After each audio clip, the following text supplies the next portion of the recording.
वो काफ़ी देखता था कि इस घर में काफ़ी मगजमारी हो रही है, मार रही है माँ, बेटे को पीटती है। तो एक दिन कहा गया कि मम्मा क्यों मारती हो बच्चे को इतना?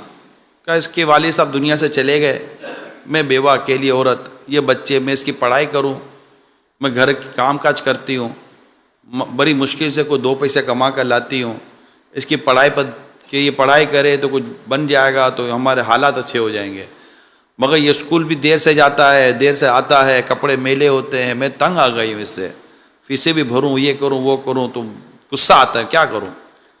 वो मारपीट रोज़ाना, बच्चा रो रहा है, मार खा रहा है। अब वो शख्स जिसको ये सारी स्टोरी पता चली, अगले दिन वो सब्ज़ी लेने के लिए मार्केट गया कि मैं सब्ज़ी खरीदूं, तो क्या देखता है कि ये छोटा बच्चा जो एक दिन पहले माँ की मार खा रहा था, ये सब्ज़ी मंडी में, सब्ज़ी मार्केट के अंदर ये बच्चा नज़र आया।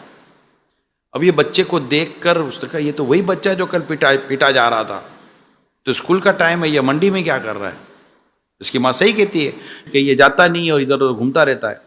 तो वो चुप कर देखने लगा बच्चा कर क्या रहा है। तो यहाँ वहाँ से जो लोड हो रहा होता है, सब्जियाँ जो लोड हो रही थी गाड़ियों में, तो उसमें से कई सब्जियाँ गिर जाती थी।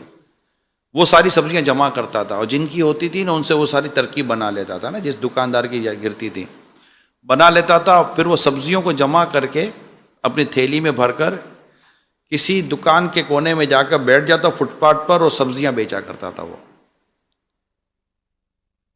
वो जैसे वो सब्जी बेचने के लिए बैठा तो वो दुकानदार था, उसने भी लाते वाते मारी, चला भाई हट इधर से, मेरी दुकानदारी खराब कर रहा है। वो उसकी सब्जियां गिरी, फिर उसने थैली में डाली, फिर के कोने में जाकर बैठ कर सब्जी बेचने लगा।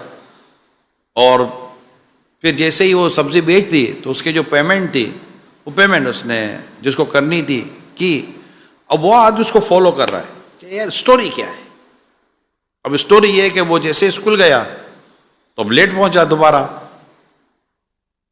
और हस्बे रिवायत जो हमारी रिवायतें चल रही हैं स्पेशली इंटीरियर के अंदर, जो उस्ताद साहब देखा हाथ निकालो, हाथ निकाले, उसकी मार पड़ी, वो रोया, तो वो आदमी उसको हमदर्दी पैदा, बोला सर क्यों मार रहे हैं आप इसको?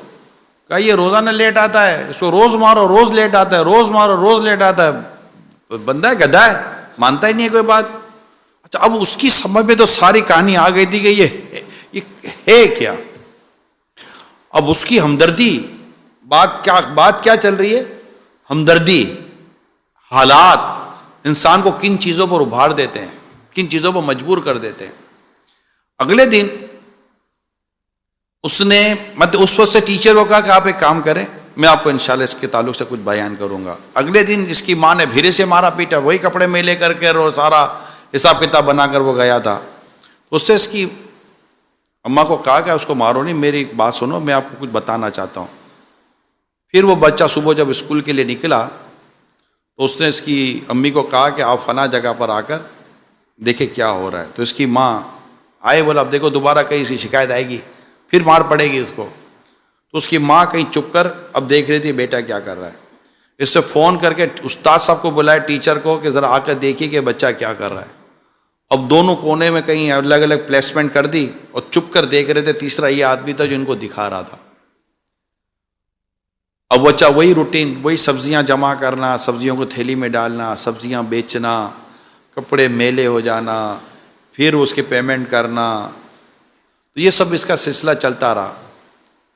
फिर वो लेट गया स्कूल। अब वो टीचर तो देख ही रहा था, उसे पहली बार देखा था कि हो क्या रहा है बच्चा, यार ये तो मजबूर है।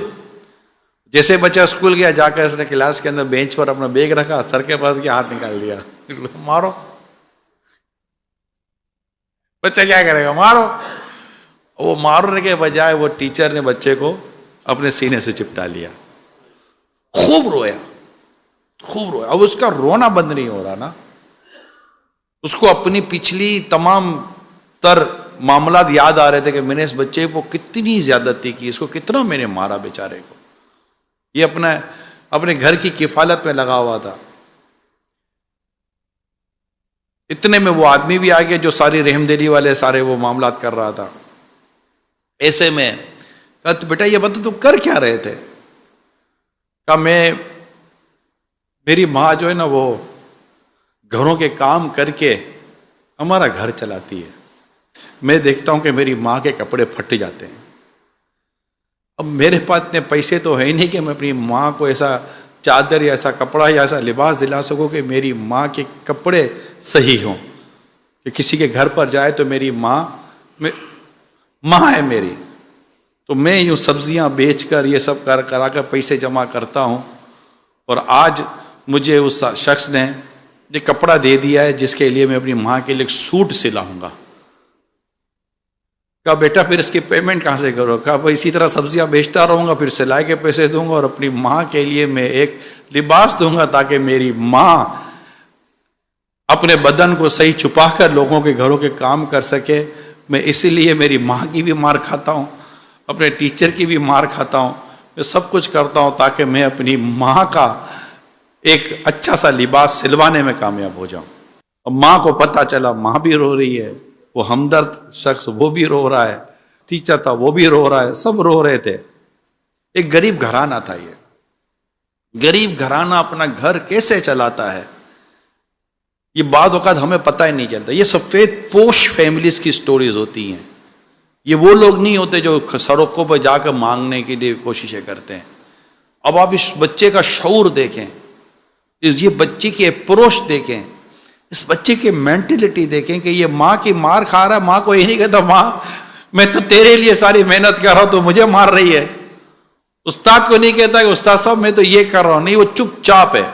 इसकी कोशिश देखे, इसकी अप्रोच देखे बच्चे की, कि बता किसी को भी नहीं रहा है कि मैं ये जो कुछ कर रहा हूं क्या है, मेरे कपड़े क्यों मेले हो रहे हैं।